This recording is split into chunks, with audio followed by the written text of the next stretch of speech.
Ako minsan guys, gusto ko dito sa baba. Umupo, isa dito sa upuan. Iwan ko ba?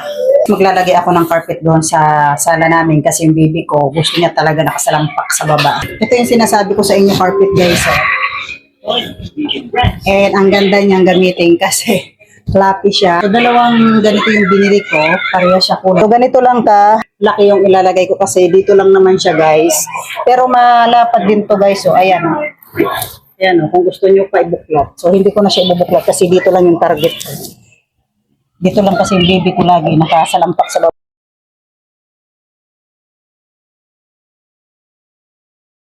Ipiting ko lang yan siya ng upuan para hindi siya tumakbo kahit nagtatalong-talong yung baby ko. So, hindi na siya malalamigan kahit nasa lapag siya kasi nga mayroon na siyang carpet.